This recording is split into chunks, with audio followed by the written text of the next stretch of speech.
Good evening, everybody.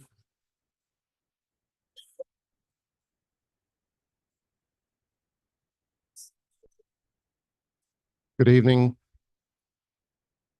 My name's Andrew Leach. It's my great honor and pleasure to welcome you to this evening's keynote address, held in conjunction with the Urban History Planning History Conference being staged across the road in the Wilkinson building over the next couple of days.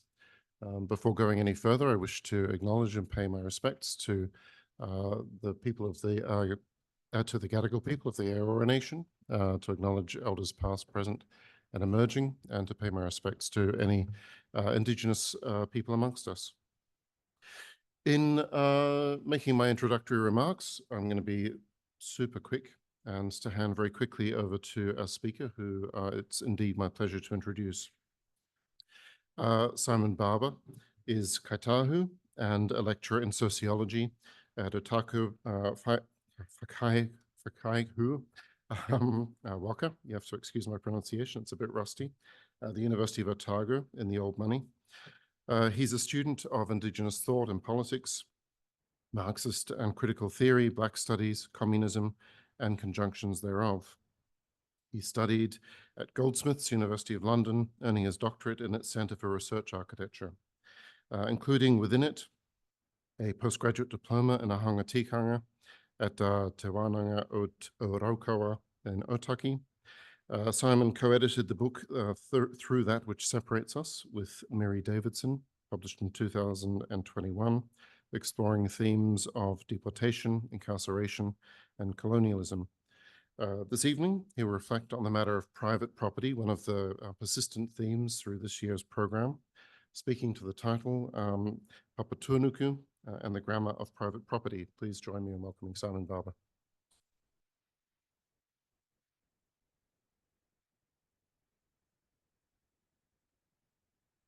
Mauri ora ki tātou, life to us all.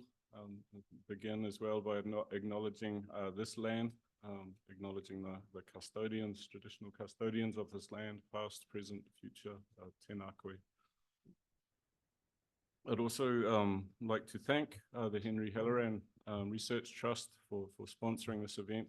I'd like to thank Jason Oki for his administrative help getting me here, getting me set up in a hotel with my whānau, with my family, and the organisers of the conference, specifically Andrew Leach, for the very kind introduction, and Cameron Logan.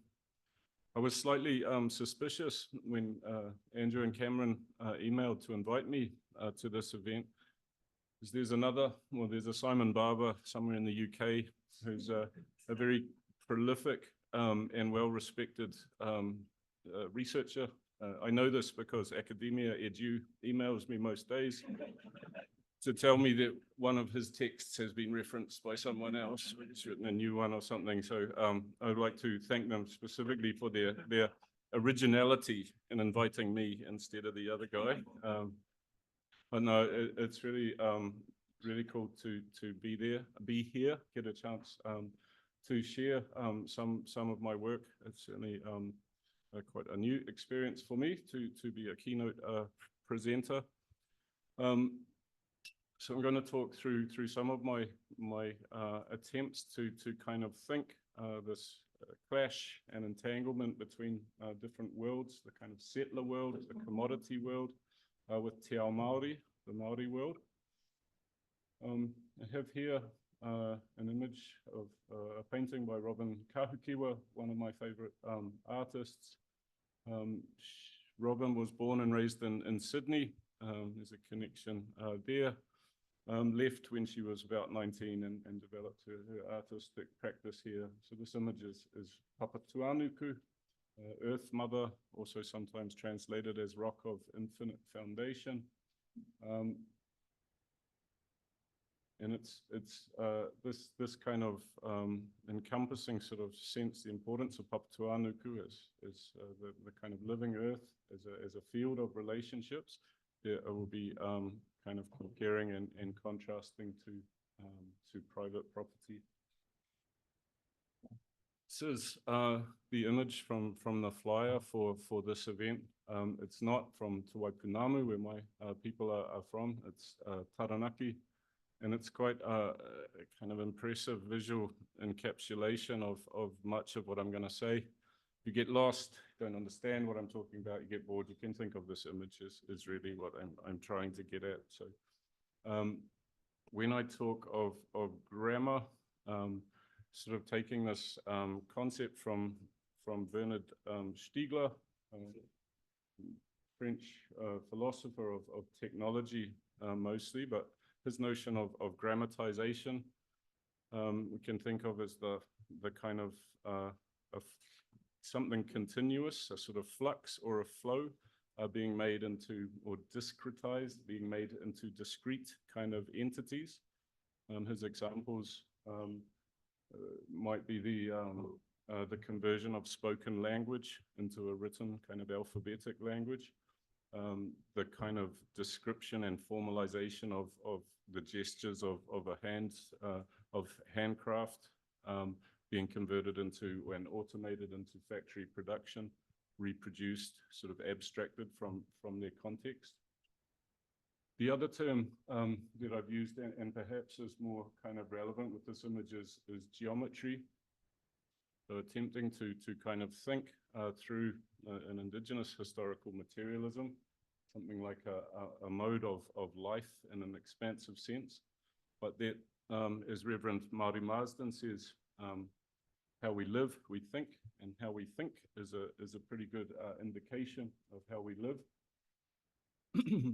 But when I talk about geometry, I mean a kind of onto-epistemological world, so a way of being and becoming, and a way of knowing about being and becoming, a kind of mode of life that produces this, reiterates its kind of patterns in a mode of thinking.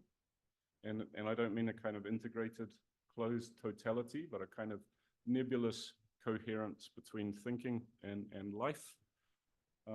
And so here in Te Ao Māori, you think of this sacred Mauka mountain that asserts its own kind of geometry against even this kind of circle, the 6-mile radius that the town planner has drawn and made a national park around this already particularly kind of circular cone. But then this kind of pressure of this discretized, or these discrete borders and boundaries of private property, this other geometry that you can see kind of asserting its own pressure against that other kind of geometry. So it's really this process of something, a living kind of continuous flux field of relationships, a relationality of everything to everything else, that has this orthogonal kind of grid of private property imposed on it. Even for, this is rural, but to the attempt to kind of square streams, to make them fit the rectangular nature of the paddocks. And then when they flood, they're like, I don't know why the stream has flooded right at this right angle I built into it. But, so I want to start quite a long way back with the origins of the cosmos. And in order to get a sense of the patterning of Te Ao Māori, that which exists prior to the arrival of private property, the absolutely kind of crucial concept is whakapapa. I would suggest against getting Zoom to do a transcript of this lecture. It will be obscene. Whakapapa is kind of most foundational kind of concept in Te Ao Māori. It's how the world has its being and becoming. It's also the way of knowing about the world, the kind of form of knowledge about the world.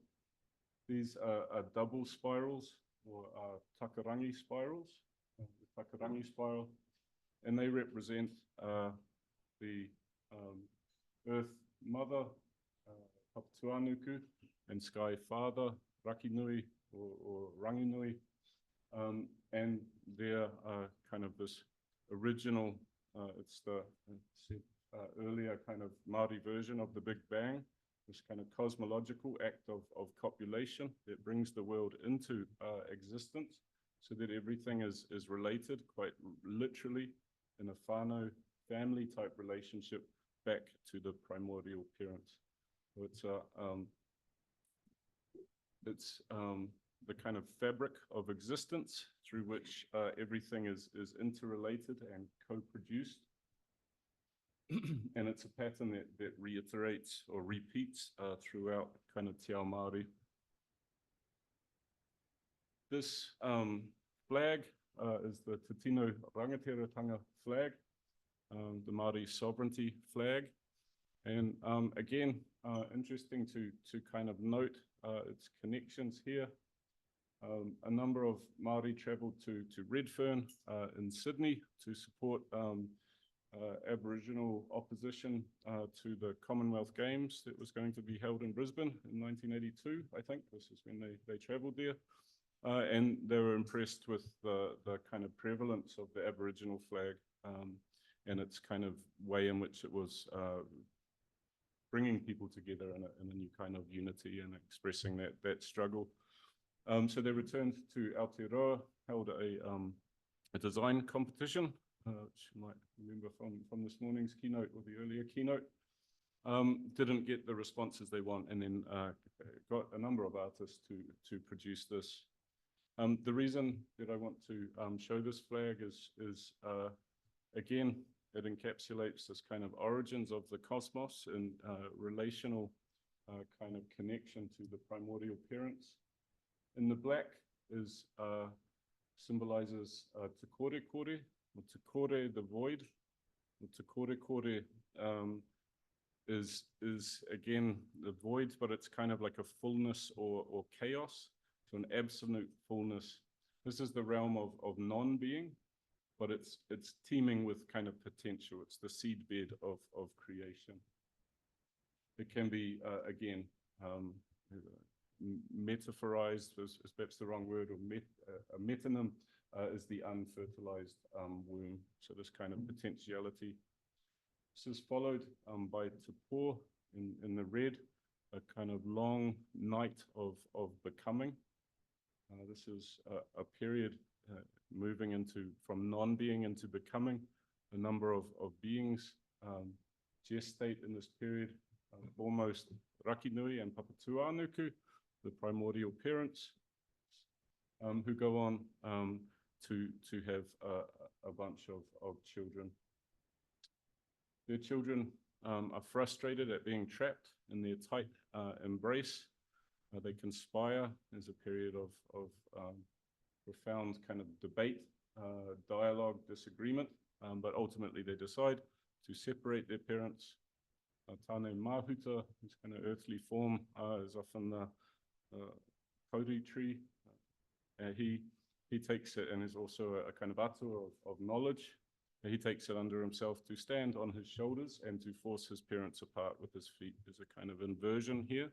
So I would say a kind of dialectical act, Māori enlightenment, where the light, the world is born into the light of being. So that's this white koru spiral unfolding, that the world is born into the fullness of being. So it's this is the kind of ontology of Te Ao Māori. That's relational. We can think of a couple of axes. One, a kind of horizontal one, where everything in existence is related to everything else.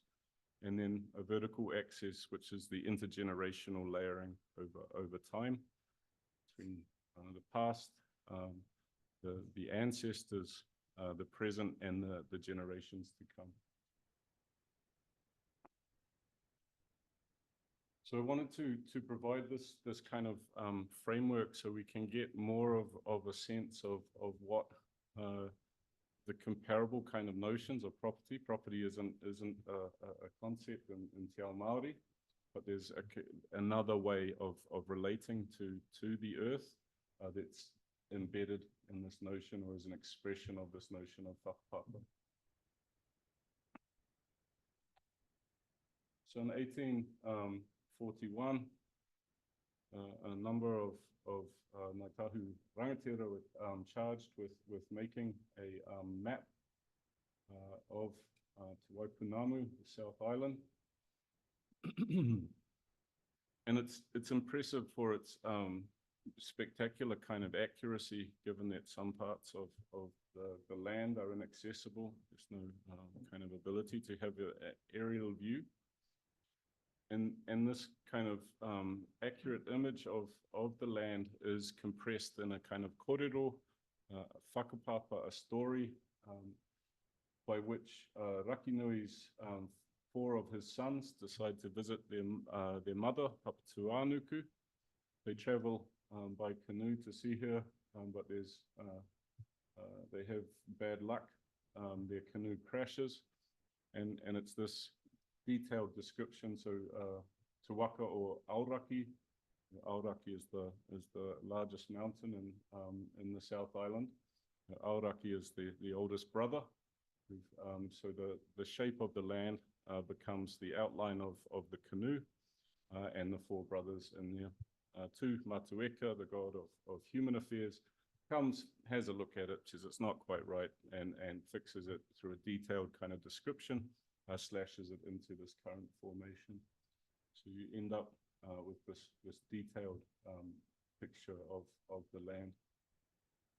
Maps are this kind of, so a lot of these maps are produced for settlers, for people that want to know the shape of the land, largely so they can apportion it out and sell it to help with their kind of surveying practices. In one of these kind of encounters between Ngāi Tahu, Kai Tahu, my people, and these attempts to buy the land, a huge number of Ngāi Tahu meet, and the rangatira get up, and they describe the land by giving the names for the land, so naming the ancestors. They take turns at going up and down the coast, sort of naming the land. So the land is peopled, it is ancestors, people belong to the land. And despite pressure from the settlers, there's a refusal to mark an internal boundary. So they will sketch the coast of their rohe, their territory, but they refuse to mark an internal boundary. The reason for this, we can move, is that for Māori hapu, that was the kind of executive branch of existence. Hapu, the sub-tribe, is the kind of inadequate translation that we'll do for now. So hapu are more concerned, this is the second quote from the Waitangi Tribunal report, are more concerned with the maintenance of connections with other groups, mainly through whakapapa, here translated as genealogy, than with establishing areas of exclusivity. They're mobile, they're fluid, they're negotiated, they take and have a conception of balance is the kind of one of the kind of ruling legal sort of concepts, I guess we can call it, or maintenance of connection, of being in good relation, both with the earth, with the ancestors, with the other communities around you. Tipani O'Regan points out that sometimes trees were planted or stones placed to reinforce and define a known limit. And as the genealogies were recited and the waiata chanted, the oral pegs were hammered into the land. As the pegs were struck, the stories were fixed through the generations. You have this other notion, rather, of a kind of abstract title that exists in the kind of homogeneous time of the title office, wherever. You have this living kind of oral relationship or narrative relationship to the land, and this need to maintain connection. So whakapapa is how the world has its existence. There's a kind of associated ethics that accompanies it, that is to be in good relationship. So the maintenance, the development and maintenance of connection. Here, in contrast to a view of iwi that likens them to European states divided by a Westphalian system of borders, borders. Ngāi Tahu historian Athol Anderson describes a situation in which multiple levels of territoriality tended to concentrate around the main settlements and towards the center of tribal territory, declining towards the periphery. The reason for this intensity in the kind of centers of tribal activity is that through the kind of lived, intergenerational, and lived day-to-day practices of existences, of reproduction, this is where authority kind of is drawn from the earth.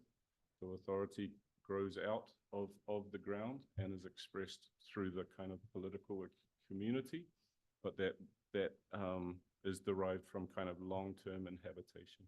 But these things are not exclusive as a property relationship. They are kind of fluid and negotiated.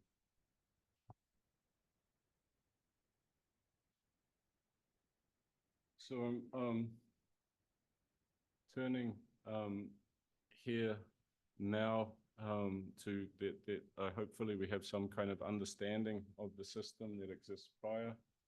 Tikanga is the first law of Aotearoa. Tika meaning just, and tikanga meaning something like justice. Tikanga is a comprehensive kind of system for regulating kind of behaviors in day-to-day life.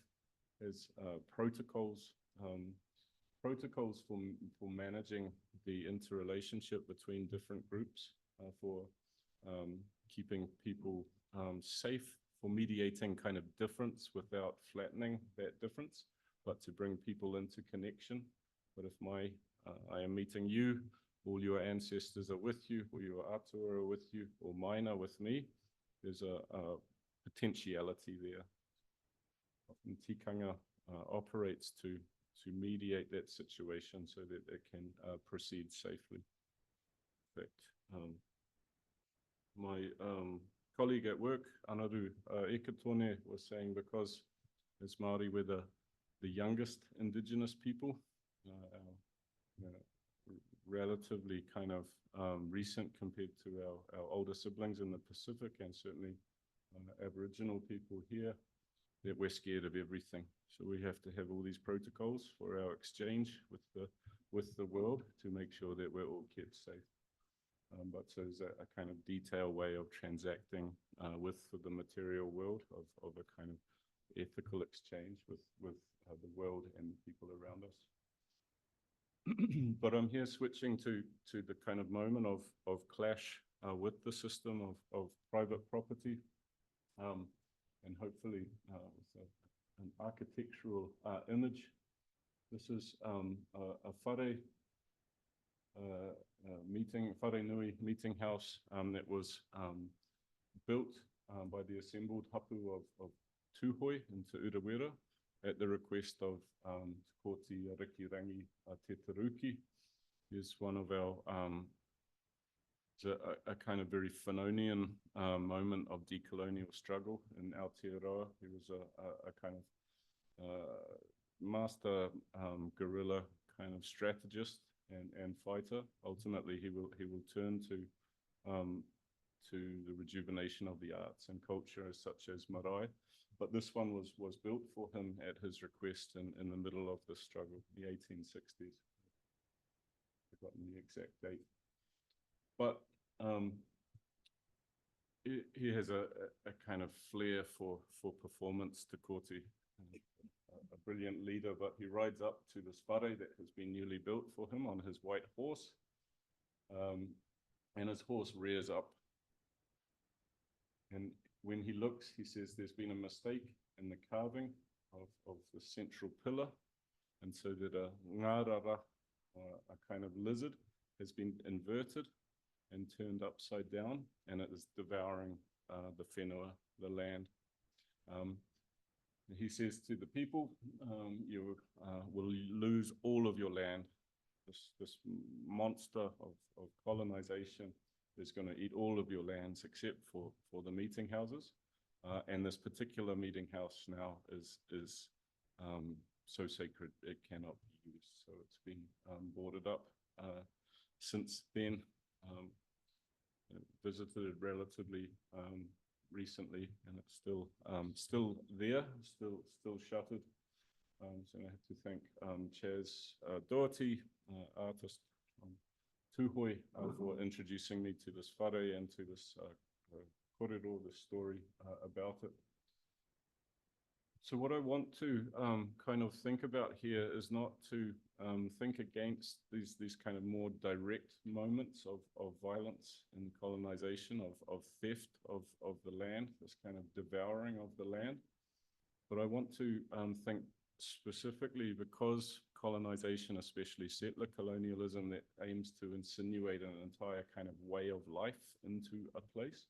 I want to think about this inversion, this upside downness that Te Koti notices, or his horse notices in the first instance. I think Stephen Hawkins, when he was writing Brief History of Space and Time, was told that for every formula that he had in it, he would lose like half his readers. So I limited myself to one Marx quote.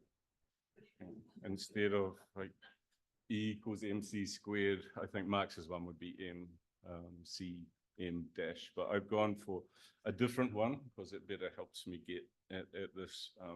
And I think when you're thinking about the narrative of Rakinui and Papatūānuku, kind of cosmological ancestors, that I want to, at this stage, introduce another character by way of Marx, whom he calls Monsieur le Capital.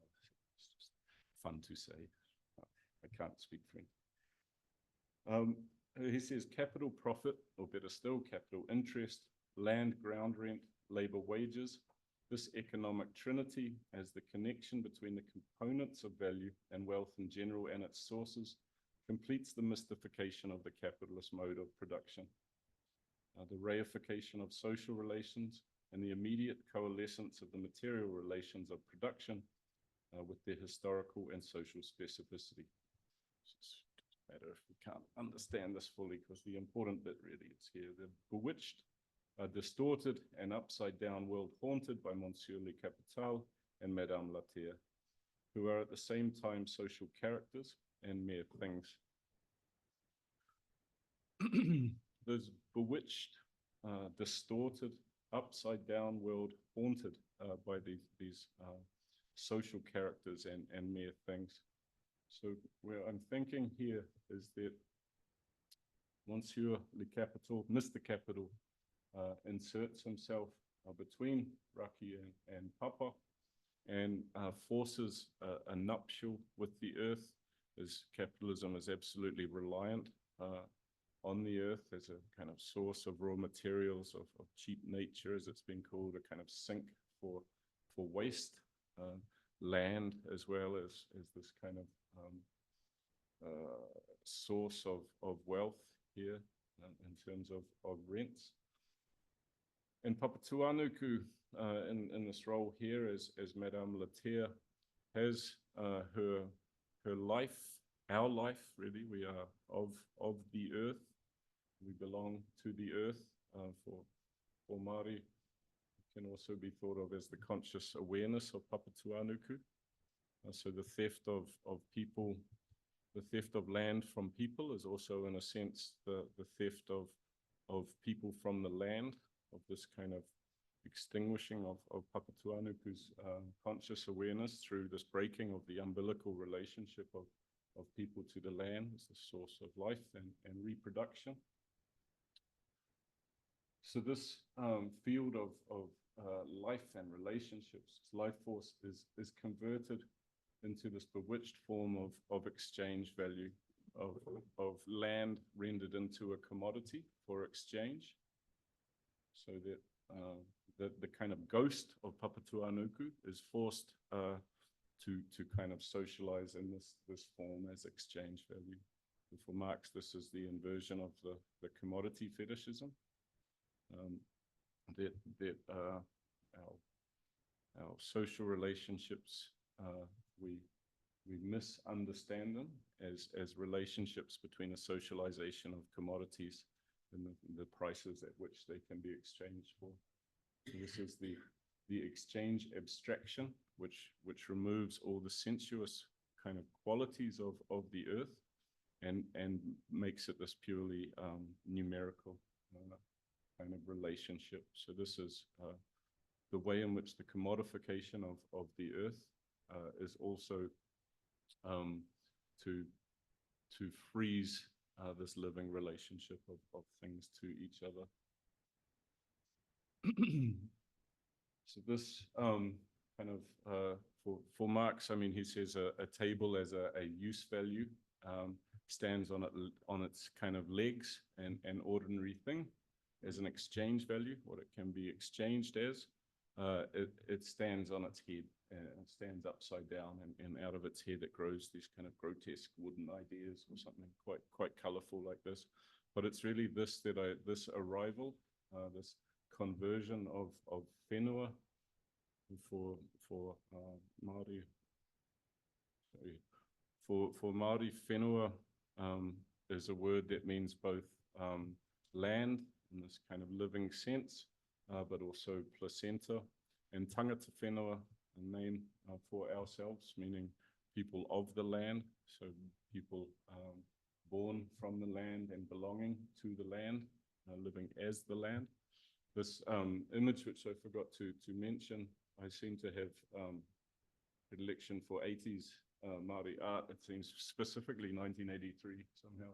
But Emily Karaka's coming through, I think, is a nice kind of diagram, if you will, of this complicated relationship or double directional relationship of tangata whenua, of the land being peopled, the land being a person, an ancestor, ancestors, as well as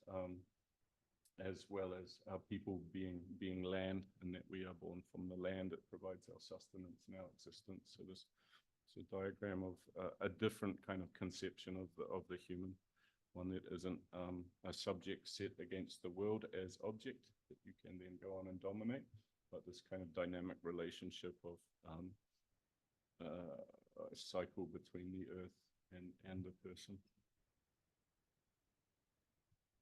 So I think for Aotearoa, and certainly I'm less aware for Australia, but certainly for Aotearoa, Edward Gibbon Wakefield can stand in, I think, as this kind of character of Mr. Capital.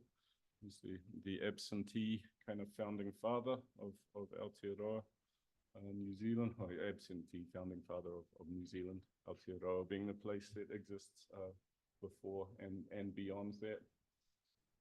Wakefield's kind of genius, I guess, certainly a kind of evil genius, was a kind of alchemy by which he sought to take an incendiary social situation in the UK and turn it into a profit by way of the joint stock company, kind of financial speculation of the New Zealand company. Marx quite likes Edward Gibbon Wakefield, not as a person, but he likes him because he at least sort of says what he's up to. There's a directness to him that is lost after him. It's all this kind of bourgeois kind of subterfuge and ideology. The other person at the other bookend of political economy at its origins, William Petty, is in a different context where there's an absolute kind of glut. There's not enough labor. So he dreams that Ireland will sink below the ocean, and the people will be forced to swim to London and Manchester and provide laborers. Wakefield's dream is different. He wants land to be able to grow out of the ocean slowly, so you don't crash property prices. This for him would be one of the kind of main sins, to crash the property market. But this kind of slowly growing land out of the ground, so you can keep a high price for it. And his way of doing this is systematic colonization. I think it's Mr. Peel is the kind of butt of the joke of volume 1 of Capital, because he brings all his servants and so on out to Swan Swan River in Perth, I believe. And they all just piss off into the distance because he forgot in Marxist terms that he needed to also bring capitalist social relations with him to keep them kind of locked into place. So Wakefield has a plan for this. It's to ensure that people can't afford to buy land. He said land must be sold for a sufficient price, but it's reasonably clear that he means that to recreate English social relations so you have a propertyless working kind of class. He also intends to replicate this for Māori so that ancestral lands will be placed in the ownership of rangatira. They will become a kind of aristocracy in the European sense with a workforce beneath them. This is his plan for Christchurch, and you can really see again this kind of geometry of private property that he hopes to bring as part of his move to preserve these kind of English social relationships.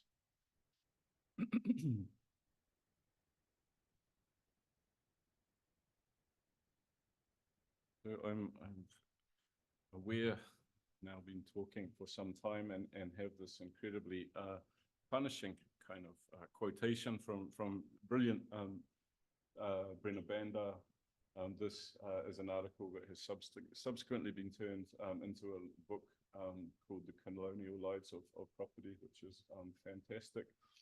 But perhaps we can skip reading the quote in its entirety just to get to the fact that these kind of various types of labor, these various types of existence and practices of existence become kind of compressed. They become compressed and evacuated or kind of vanished in the homogeneous time of the title document held in the registry. So that through this kind of process of abstraction, this obliteration, here she says, of ways of relating to the land, pre-existing conceptualizations of land, become kind of very difficult to express within a kind of commodity regime. This is another painting by Robin Kahukiwa, this one, Hiniapuone, who's the first human.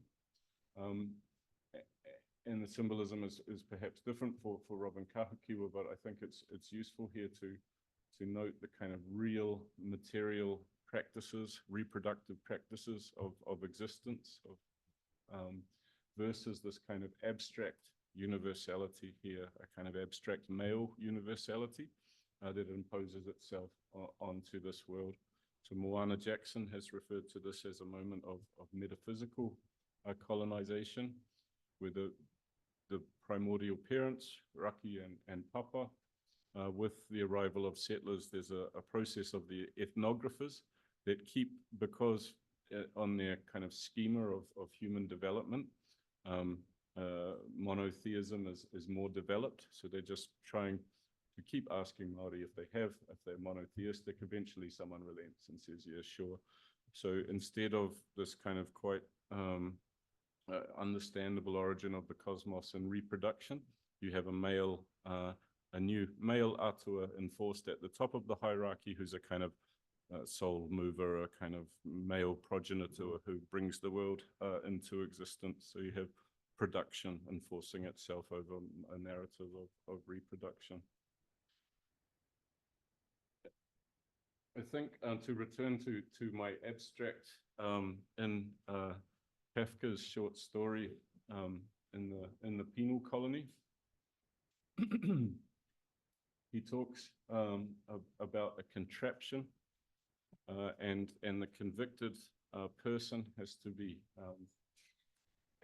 affixed to this contraption, and what it does is it kind of tattoos the commandment that the felon has broken onto their body, and it keeps this kind of process of keeps turning them over, tattooing them with this law that they have broken until they're extinguished, till they're dead. And this is the kind of metaphor. So this is one of the earliest land grants signed by the Church Missionary Society, and here Hongihika and Rewa. And it's this kind of Baroque calligraphy, this kind of letter of the law that we can see here, that is certainly undoubtedly kind of performative and its own performance, in contradistinction to Hongihika and Rewa have signed the document by transcribing parts of their moko, their facial tattoos onto the document. And I think here again, thinking of that image of Taranaki, the mountain and this property around it, we have another kind of dramatization that it's through this kind of inscription of the law of private property over and over onto Papatūānuku that ultimately brings about, I don't think death, but a kind of stasis or a kind of blocked expression. So the life of Papatūānuku, a kind of coma, is unable to be fully expressed in these dramatic kind of, I think, rather than a world of a separation between subject and object, a kind of legal subject capable of owning. Here, this expression of the moko is a kind of immanent, so that a carving and a marae, it's not a representation of an ancestor, it is the ancestor. Here, this is not a representation of their whakapapa, or their mana, their personhood. It's a literal kind of expression, a kind of earth writing, an immanence that is against this Baroque kind of calligraphy of the law that ultimately brings about the extinguishment of the life of Papatūānuku.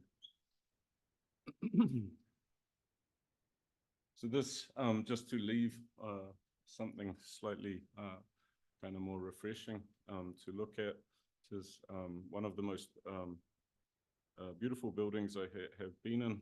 It's Te Karamu Marae at Massey University in Pōneke, Wellington, relatively recent. And I think here we can find expression of Māori futurism. Māori futurism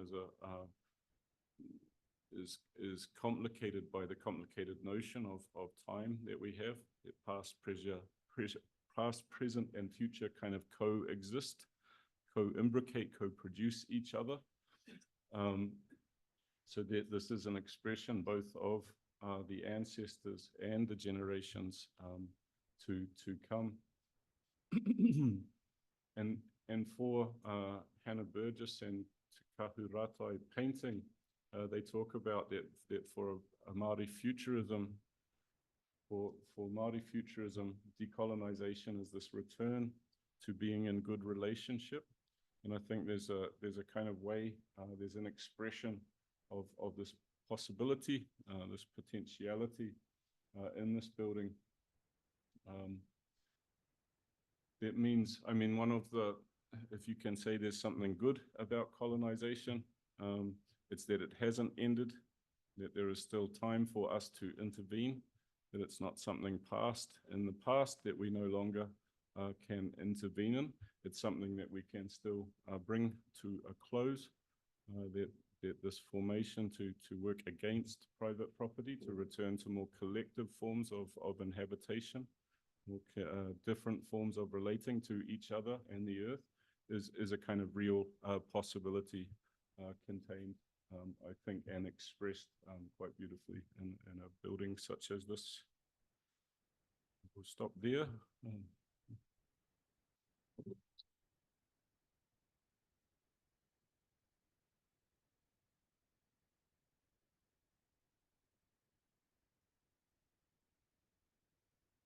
So much, Simon. We have a roving mic and a room full of regular participants with questions lurking, I'm certain.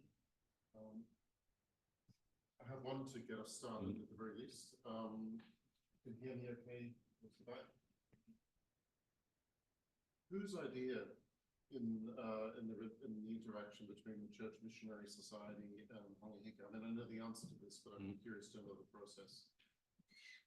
Whose idea is it to, first of all, place a deed in front of Hongi's and to what extent is that seen as a legitimate device from that iwi in order to grant, to allow those families to live in Kirikiri? Yeah, that's fantastic, and it's good to be able to give a chance to make that more explicit. So there's for Māori, the idea of alienating your land is completely unthinkable. Absolute alienation through exchange would be to alienate your mana that you're only a guardian of, your ancestor that doesn't belong to you, you're a guardian of. So the idea of selling it absolutely to someone else is unthinkable within the terms of Te Ao Māori. It's not possible. So when Māori were, I think there's actually stories that the Protestants struggled for a while and the Catholics did a lot better at converting because they had much more pomp and ceremony. So Māori would have been very attentive to the ceremony of the law, of this document, of the ceremony that accompanied it. And for Māori, that would have been the right sort of way to go about what would have been the formation of a relationship. So we are entering into a relationship. You can live over here with us. We are going to be, we're going to have this relationship for generations and generations to come. Whereas in monetary exchange, the idea is that you're paying the exact amount that land is worth, and you're extinguishing your need to have a relationship with that person any longer. So this is one of the fundamental kind of incompatibilities between these two worlds that this title deed is trying to interface unsuccessfully.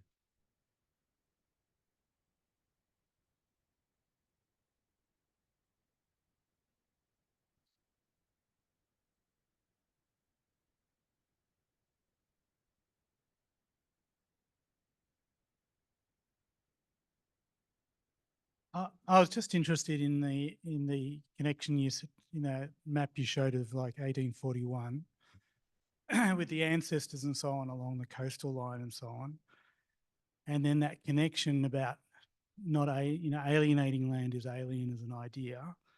So how does that relate to intertribal sort of battles and so on? Do these ancestors, are they above and are they across all the tribes, or are they related or specific to one or two?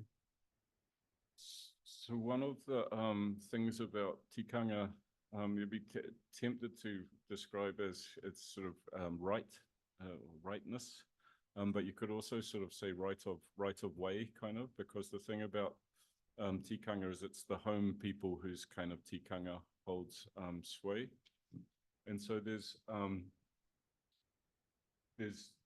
a lot of history of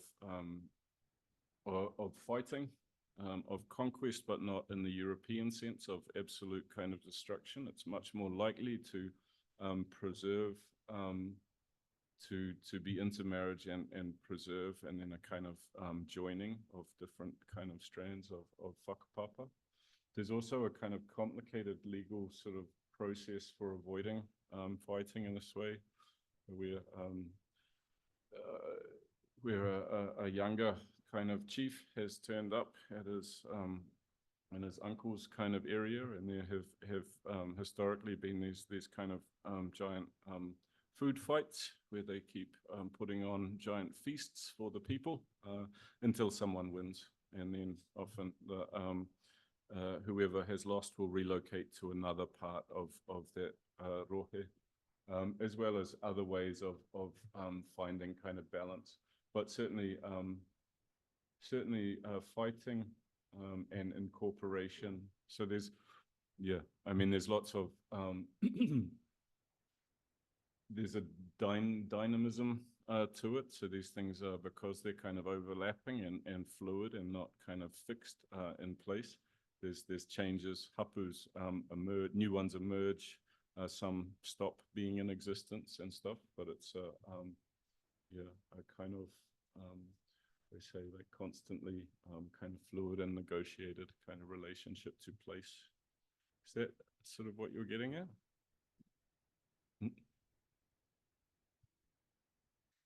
Thank you so much for that presentation. I learned so much. It was very beautiful. My question is more about the theory you used, if you don't mind. So, hi, I'm Julie McIntyre, and I'm going to be talking about some of the same sorts of thinkers you work with. And so I'm wondering if you wouldn't mind expanding just for a minute on how it is that Jason Moore's concept of cheap nature and Bandar's work has informed the way that you're understanding what you're talking about, because it's the first time I've been to a presentation where each of these thinkers is working with you around these fascinating ideas. Yeah, thanks. Jason Moore is perhaps easier than Brenner. Jason Moore, I have an article called Māori Marx. We're trying to rethink Marx from the perspective of concepts like whakapapa, to think of an indigenous Marx, and to place that Marx in dialogue with Marx at the end of his life, who's fascinated with indigenous peoples, reading broadly and taking massive kind of sections of notes, and then the Soviet kind of editors think he's just lost his marbles kind of by this stage. He's too old for serious work, they say.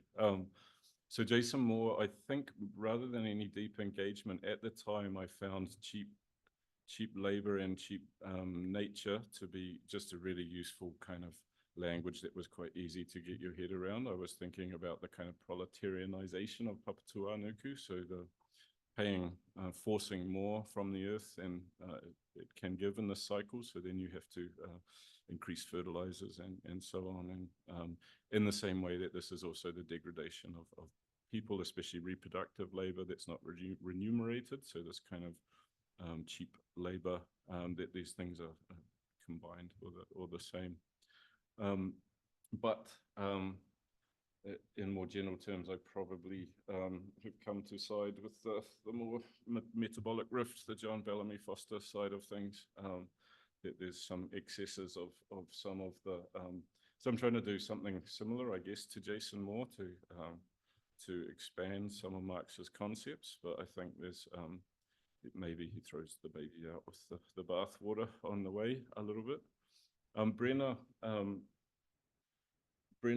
was one of the examiners of my PhD thesis, but that quote was already in the PhD and was sort of one of those kind of like, I don't know, aha moments where I just found her work on property. Her partner was a lecturer in sociology at Goldsmiths while I was there, and so some of the other stuff I'm working with Marx and so on, Rettel comes sort of through a number of people, but he was certainly one of the sources for that. So I think, yeah, Brenner's work on property, and particularly, I mean, the thing I didn't mention is that for this abstraction she's talking about to take place that is accompanied by the racial abstraction. So in order for land to be deemed terra nullius, you need this accompanying a racial abstraction that says there is nobody here with anything, kind of. So yeah, I still find her work really important.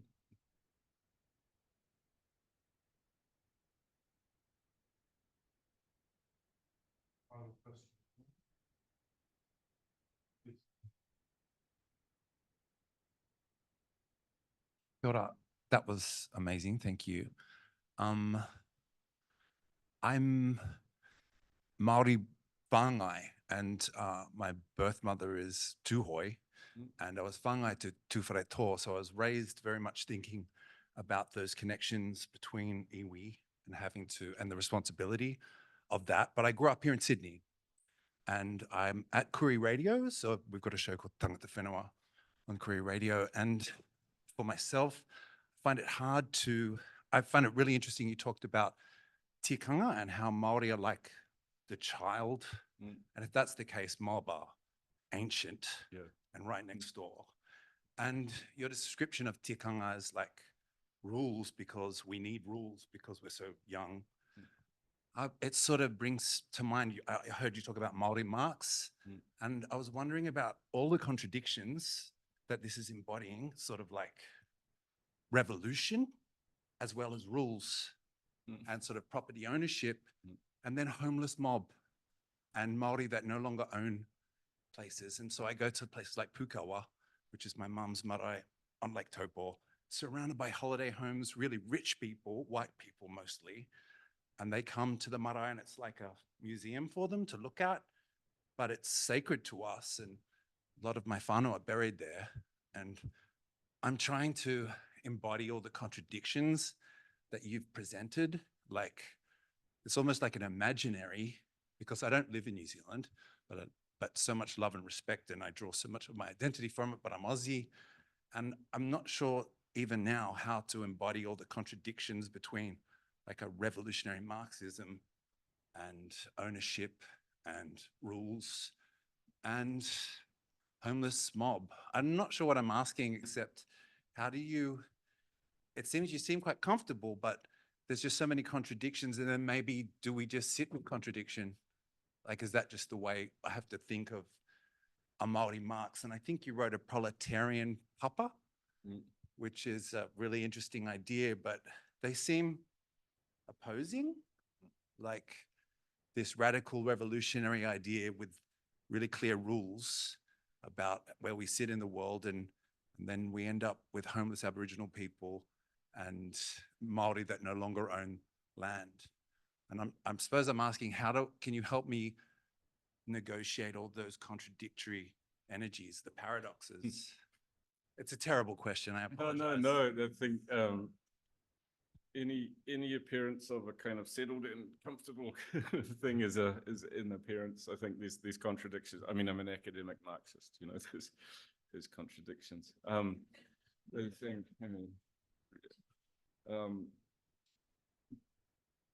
I think one of the central kind of parts of the argument really is that capitalism is fundamentally incompatible with Te Ao Māori, with the full expression of the Māori world. Capitalism is unthinkable. I also think that we're kind of with the increasingly likelihood of complete ecological kind of collapse. Capitalism is incompatible with the continuation of human life on the planet. And when you think that, I forget the exact statistics, but like 80% of the world's forest biodiversity is in indigenous lands, despite indigenous people only still retaining authority over about 5% of the world's lands, or 5% of the world's population, I forget. But there's a real science there for a different way of living. Where Marx becomes important for that is that he's like a brilliant native informant of European culture, of the culture that we now inhabit. So that because of its kind of slippery and inverted and beguiling kind of features, I think we need Marx along for the conversation to help us understand our kind of positions. In terms of rule, I guess tikanga is less rule-based than principle kind of based, like kaupapa that you can return to. I guess more like sort of constitutional. So there are first principles you can return to help you move through difficult situations, rather than a kind of rule-based system of do this, don't do that, or whatever. And I think in terms of the kind of degradation of indigenous peoples here, Aotearoa still, you know, in terms of the statistics, is still is one of the kind of the forces, or the kind of fire that brings the kind of urgency to some of these questions. So that it can't be. I think some of the more stodgy kind of classical Marxists might say, we'll do the revolution. After that, it'll be all right. We'll fix things up for you. You come and help us now. But for me, it's the ill-gotten theft of authority in Aotearoa needs to be challenged first, so that we can move on from there. But the things are so interconnected, so related to each other, that it's I think the struggle for the full expression of te ao Māori is also a struggle against capitalism. As many capitalist desires as I have in my contradictory life. I reckon that's a great place to join me in